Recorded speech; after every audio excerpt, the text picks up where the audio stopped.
Thank you so much for joining us today. Thank you for having me. It's a pleasure.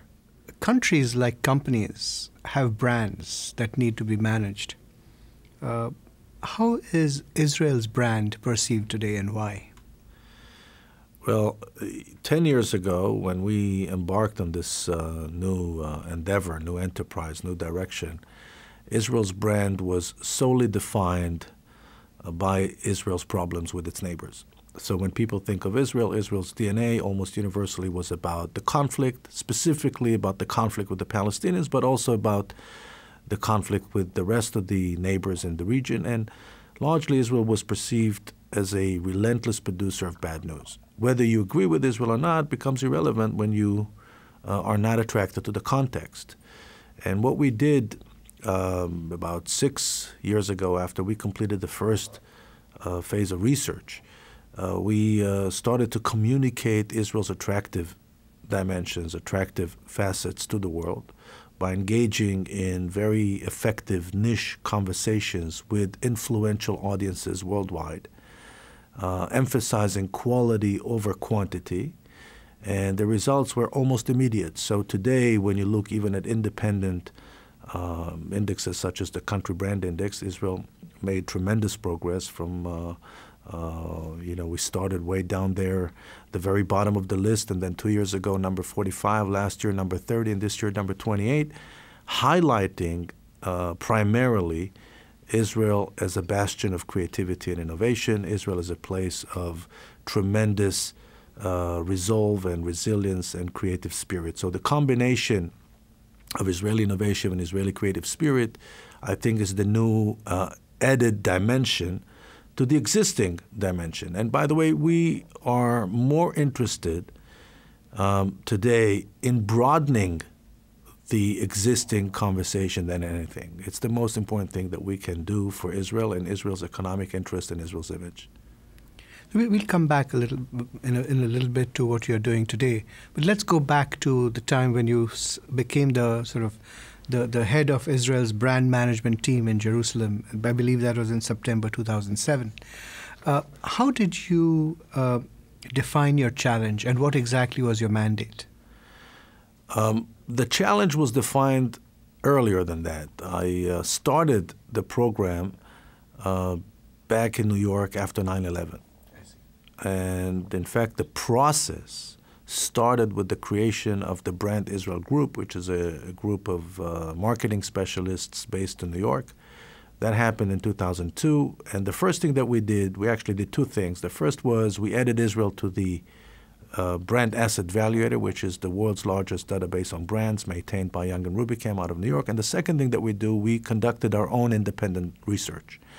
And with the findings of those research, of those studies, we came up with the strategy. The number one challenge that we had is to change the mindset among Israelis and Israel's well-wishers, Israel's friends, mostly in the Jewish community, that the task at hand is not necessarily to win a debate, which is the conventional wisdom. That our job is to win a debate, some imaginary debate that is always out there around some crisis. And we say that to win a debate is an important thing, but it is no less important to build relationships. So you change the whole different approach. So instead of trying to win a debate using cold clinical historical arguments, what we're trying to do today, and that's the challenge, is to build relationships that are meaningful to both sides and serve the interests of both sides, the consumer and the country. And I think it's a challenge that every city or country or county that is interested in improving its overall positioning is facing today. So that to your question as to what was the main challenge. The mandate was basically to broaden the conversation. That was the mandate. And the mandate was given to me by the foreign minister at the time. And I have to say that all foreign ministers that I worked with, 5 of them since 2001, since 9/11, Shimon Peres, Silvan Shalom, Tzipi Livni, Victor Lieberman, all of them were extremely supportive of the concept of broadening the conversation, bearing in mind that a broader conversation will communicate the full reality that exists in Israel, and by definition will help Israel with its tourism industry, will help Israel to attract more foreign investment, will help Israel to expose its culture all over the world, and obviously to improve its image and garner more and more political support. It's a very interesting strategy, focusing on relationship building. Could you tell us a little bit about how you came up with the strategy, and how do you measure your progress along this strategy? Well, we measure our progress using several research instruments. As I mentioned before, we're using a database, a very well-known database maintained by Young & Rubicam. We're using our own independent research that is being conducted with funds raised by local Jewish organizations as well as the Israeli government. Most recently, we conducted a global study by TNS, which is a global company, part of the WPP family, in 14 different nations, from China all the way to Mexico. And we're looking at other independent resources that were not commissioned by us. I mentioned the Country Brand Index, but there are other resources that we look at. For the most part, indexes that heavily rely on media coverage are very difficult for us to use, and because media coverage is not necessarily the criteria that we're looking for. We're looking for something that will tell us more about what is it that people feel toward Israel. It's about the emotional tie, the quality of the emotional tie. I can tell you that at least as far as Israel is concerned, the city of New York did a great job. When Israelis say, "I love New York," they actually mean it. Israelis have real relationship with the city of New York. So we believe that every place has a DNA and a personality just like a human being. And Israel has one as well. Philadelphia has one as well. Wharton School of Business has one as well. And it's all about the quality of that interaction. Right. Now, in addition to the strategy, what do you think were some of the tactical steps that you took to implement the strategy? And what lessons have you learned about what works and what doesn't work? Well, the one thing that we know for sure that doesn't work is a self-congratulatory message.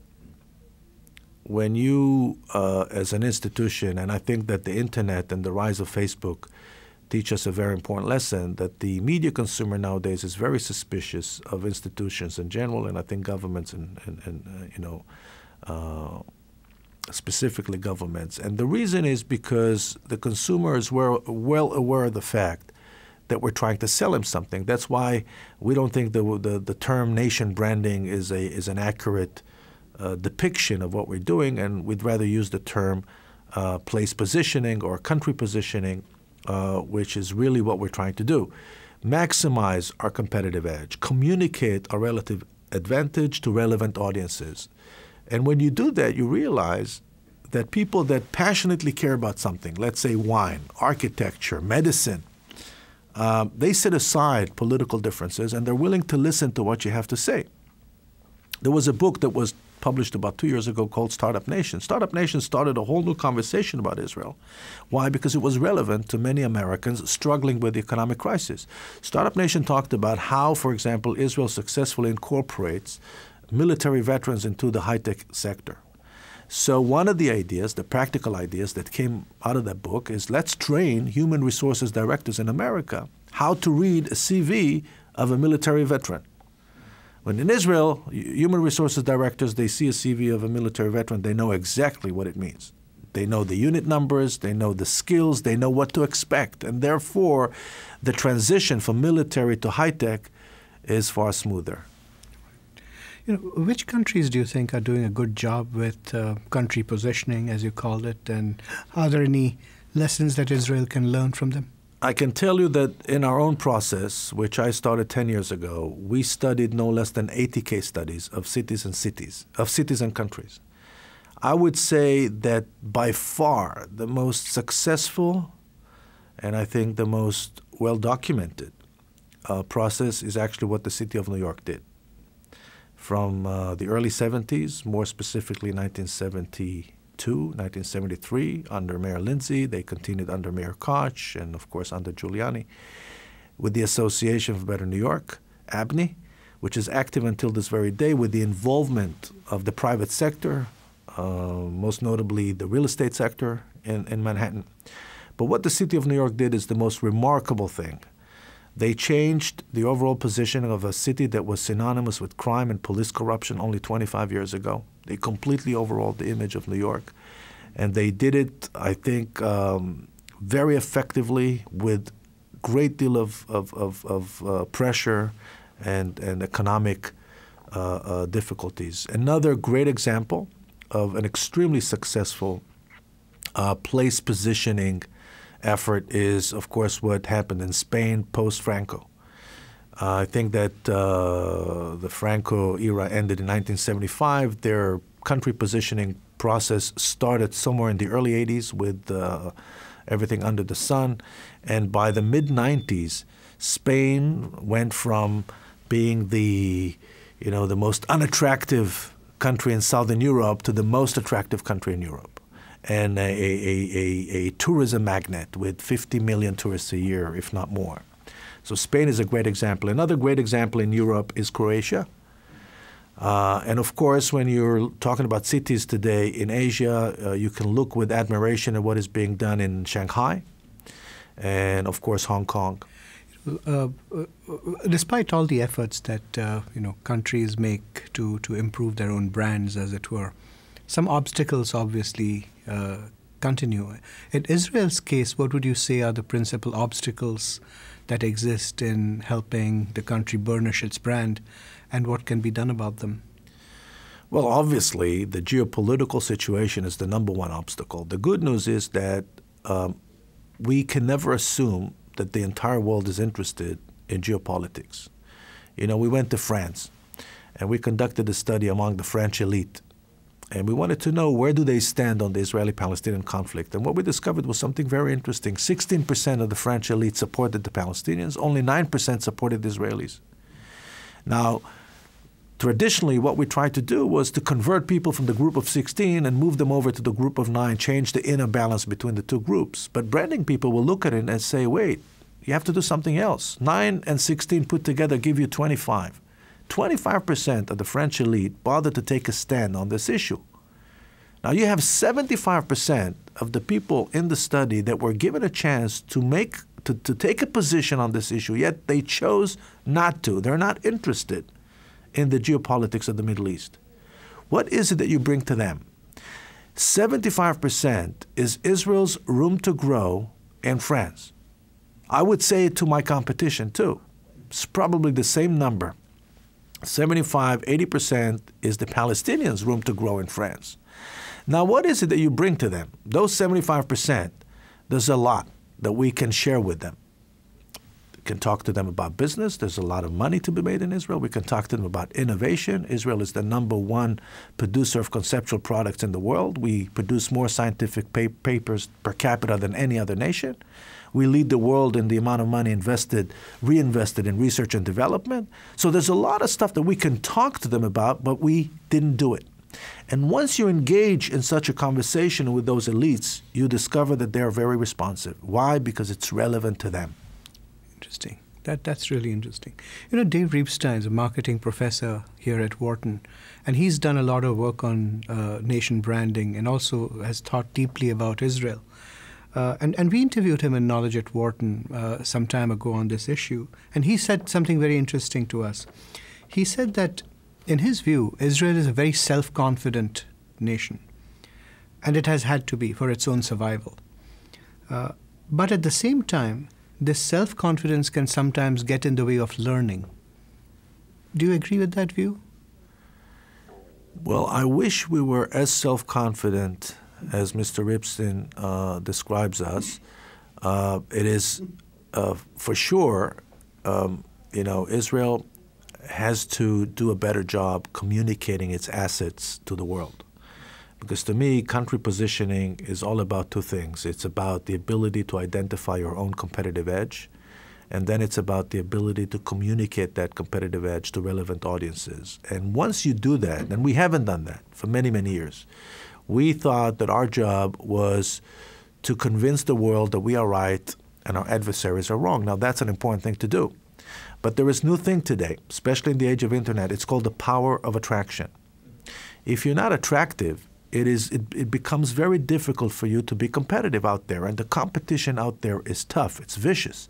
The competition is between cities. Now, traditionally, we thought of Jerusalem as a city in competition with Cairo. Now, with all due respect, Jerusalem's competition should not be Cairo. And I have a lot of respect for Cairo. Jerusalem's competition should be Paris. And Tel Aviv's competition is not Ramallah. And I have a great deal of respect for Ramallah. Tel Aviv's competition should be Barcelona. And Israel's competition should not be Syria or Lebanon or Jordan. Israel's competition should be Spain or Korea. And that's the new mindset that we need to introduce to the conversation. We talked often about conversation. And conversation implies both speaking and listening. Do you think Israel needs to become better at listening to world opinion? I think we are getting better, and most of those conversations are taking place today online. Although I can tell you that the Foreign Ministry itself is one of many agencies in the Israeli government that is hosting groups from all over the world on a regular basis, not only Jewish groups. We just had in Israel a group of very influential Latino leaders. We had a group of very influential union leaders, a group of very influential evangelical leaders. And we're willing to listen to what they have to say. We're engaged in a productive conversation with them. And I can tell you that one of our strengths is the fact that the Israeli system is so open, it's so pluralistic, and it's so eclectic. I think we're second only to the United States in terms of our immigration policy and our willingness to embrace various different ethnic groups and engage in a conversation with them. So when a big part of your DNA is diversity and the embrace of variety, I think it's very easy for you to contain criticism and to effectively cope with it. And I think that we're doing gradually better in this department. No, I think you're absolutely right, especially about Israel's immigration policy. I know that we spoke recently to Zavi Eckstein, the former deputy governor of the Bank of Israel, and he has done amazing research on how Israel has done such a fabulous job of integrating the Russian immigrants who came to the country. In fact, the U.S., I think, could learn from Israel's experience in this regard. You referred to the fact of, that you did some work with reaching out to different groups of people. Specifically, what has been your strategy in terms of reaching out to non-Jewish populations in countries like the U.S. and to other non-Jewish populations elsewhere? Well, our research showed that in the United States, Israel was all about conflict, mostly conflict, and a little bit of orthodoxy, religious orthodoxy. And we say, Israel is way more than that. What can we do in order to change that? So the first thing that we did, we identified the areas, and again, this was done through research. What is it that Americans are interested?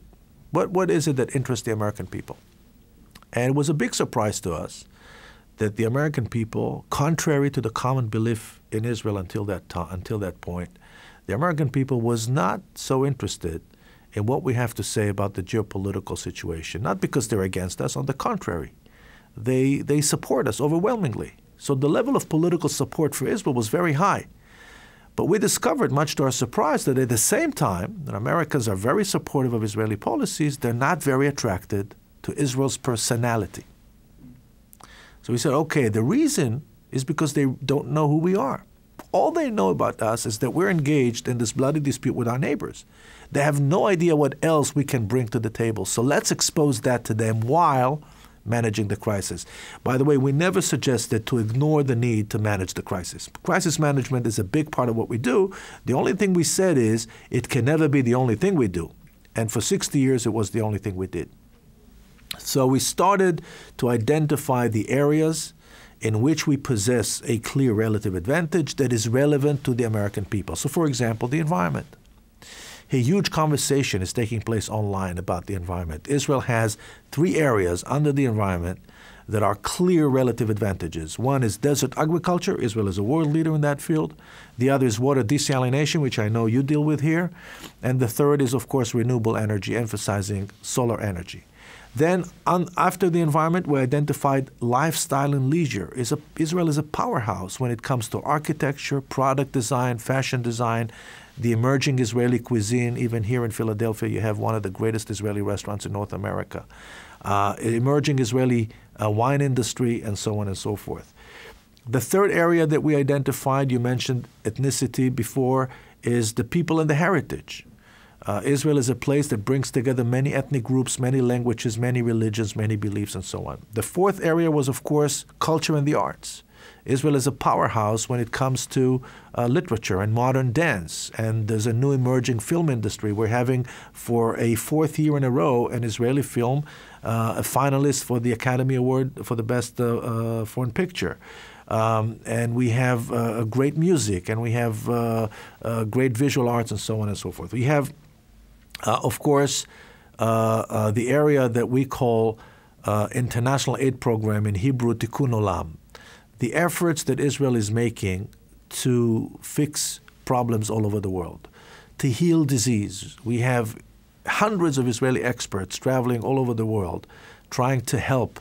We heal disease. Yesterday, I spoke at this event for an organization called Save a Child's Heart. It's an Israeli organization that saved already 2,500 children.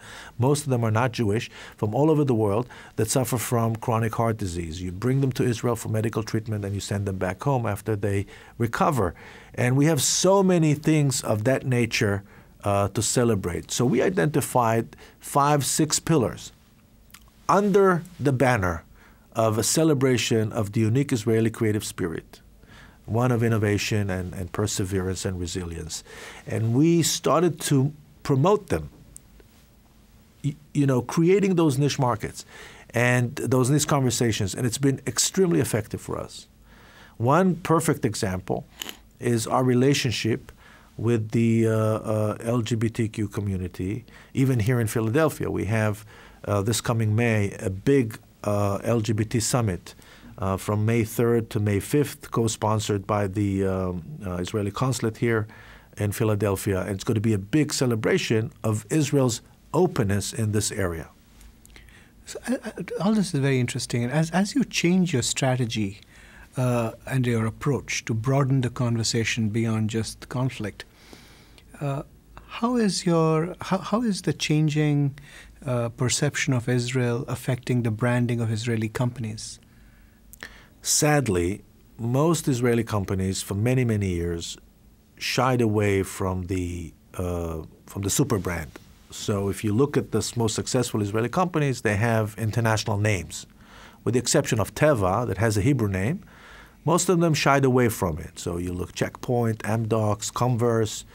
These are all Israeli companies, but you will never know. The advantage that we have is that on the municipal level in Israel, see, when we started the process 10 years ago, when I first came up with the idea of let's look at Israel the same way you look at a product, the number one sub-brand of Israel was the Israel Defense Forces, IDF. I would say the second most recognized brand name was the Mossad, and the third most recognized brand name was Uzi, a submachine gun. So everything, all the beacon sub-brands under the super brand were all related somehow to the conflict. They all supported the DNA of the brand. Today, part of the change, part of that not new, but part of this reinvigorated narrative that is being celebrated by Israelis and people that go to Israel, one of creativity and innovation, is the fact that the new emerging sub-brand, most of them come from the municipal level, most notably the city of Tel Aviv, that is emerging as the beacon sub-brand today of Israel, together with the city of Jerusalem, that is doing a great job, and other places like Haifa, the city of Holon, which happens to be my hometown, that really changed its image in the last 15 years and emerged as a very powerful sub-brand. So the brands that redefine Israel today all come from the municipal level. And all the efforts that you've made over the past decade to burnish Israel's brand. Are there any things that you would have liked to try but you haven't been able to try yet? Things that I would, of course, yeah, I would have loved to bring the Olympic Games to Israel. I don't think it will happen soon, but we have to work on it.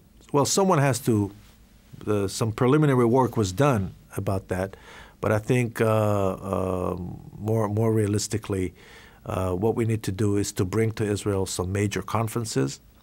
You have to put Israel on the map in the area of wellness and business tourism. We're not getting enough business people to come and work in Israel and have fun at the same time. So this is an area that we have to improve. And of course, the most important thing that I think we need to do as a nation is to restore the kibbutz as a point of attraction. Not the old kibbutz, which is an old collective communal agricultural farming community, but the new kibbutz, which is a center of wellness. And I think that the new kibbutz, the kibbutz of the future, can be a great addition to the Israeli tourism industry, which is thriving these days. We just had a record year, 2011, and hopefully 2012 will even break that record. Great. Well, Ido Aharoni, thank you so much for joining us today. Thank you for having me. It's been a pleasure.